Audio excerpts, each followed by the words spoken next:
Another recession warning sign, another frontline report. Hey everybody, Scott Walters, buckle up, strap in. We got a hard-hitting pull, no punches, no sugarcoating it, no rainbows or sunshine. I'm just going to give it to you and give it to you straight. We got a good one to unpackage today. Welcome to the show. I hope everybody's doing great. Let's jump back on the economic merry-go-round and examine the good, the bad, and maybe a little bit of the ugly. No, Scott, not the ugly. Only examine rainbows and sunshine and how the cost of eggs have gone down. No. Somebody's got to read between the lines and look. Between the economic cracks. Got some cracks to look through today. Another warning sign of the waters we're now swimming in. Listen, friends, I'm certainly not cheering for a downturn, but throughout recorded history, historical data would show us that we've always had the boom-bust cycle like clockwork. Corrections, recessions, and depressions. They've always come like clockwork. And the scary part I always find myself going back to is the Depression era. The deep cycle recession has cycled throughout recorded history approximately every 100 years. When was the last economic depression? 1929, the great stock market crash era. That was our last one. Guess what? We're in 2026, approximately 100 years later. And anybody that doesn't think the crisis could have ushered in another boom cycle, I don't know what rock you've been under, but clearly it did. We had the biggest housing bubble on record. Let me repeat, this is serious.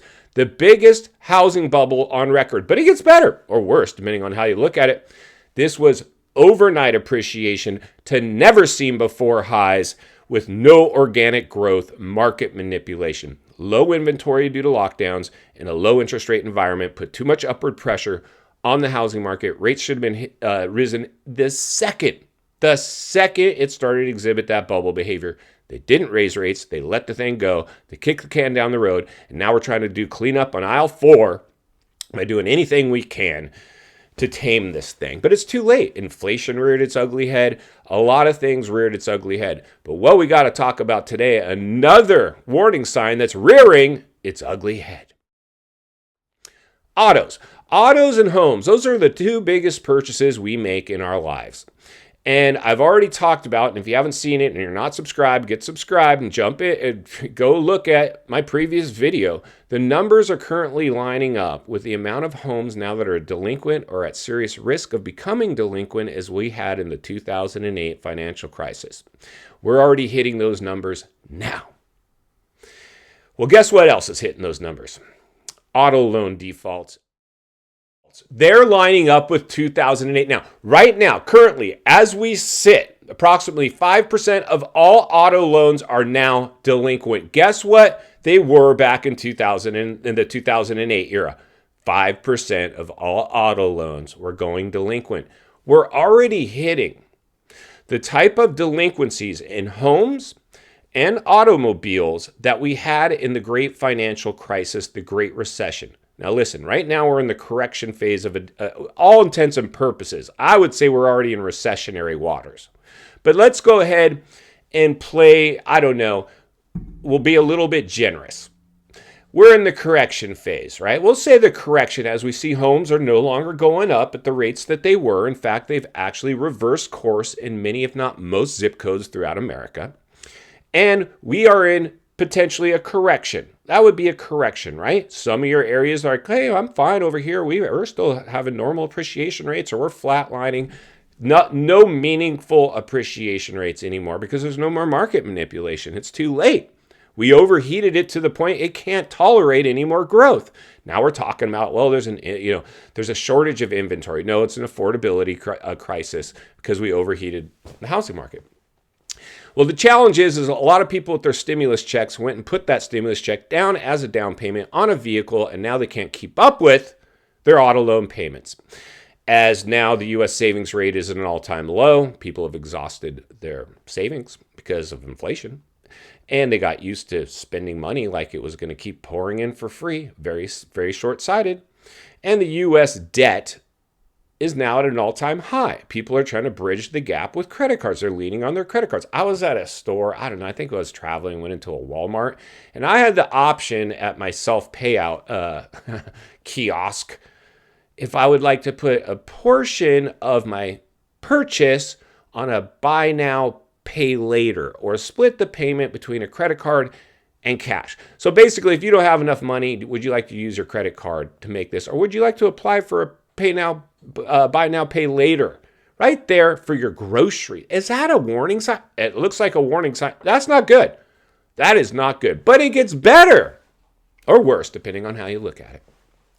So we talked about how mortgage defaults, people delinquent are at serious risk of becoming delinquent on their homes right now, currently, as we sit, is already lining up with the amount of people that were delinquent or seriously at risk of becoming delinquent in the middle of the 2008 financial crisis, the Great Recession. We're there now. Do you see any headlines about recession, housing market problem? No, you won't, because we still have a lot of trickery to try to get through, whether it's government intervention, the 40-year mortgage, whatever we can do, affordable housing, you name it, taking shopping malls, reassigning it to mixed use or residential, anything we can do to save this thing off. But we tried that in 2008. It didn't work. But it gets better again or worse depending on how you look at it. So the same data is rolling in now with auto loan defaults of people delinquent or becoming serious or at risk of becoming seriously delinquent on their auto loans. Approximately 5% currently of all auto loans right now, as we sit, are in fact delinquent as we speak. Probably more at risk. In the 2008 era, guess what percent of auto loans were delinquent? 5%. We're already hitting the same amount of number. The two biggest purchases, homes, are now delinquent at the same rates as the great financial crisis, a recession, a deep cycle recession, a serious recession that threw our economy in a massive, massive economic crisis. And auto loans now are doing the exact same thing. In final thoughts, I come to you as a friend, as a content creator, as a real estate guy who wants to see not only win in real estate, win in life. Understand the waters you're swimming in now. They're shark infested. 2008, welcome to the swimming pool. It appears we're headed back into another recessionary cycle. Here's the challenge, my friends. When you have homes delinquent at the same rates as that we had in the 2008 crisis, and now automobiles, the two biggest purchases in our lives, that's a warning sign. I hope, I pray that somehow we dodge the bullet, but history would tell us the boom-bust cycle has always come. We just went through the biggest boom ever recorded in human history.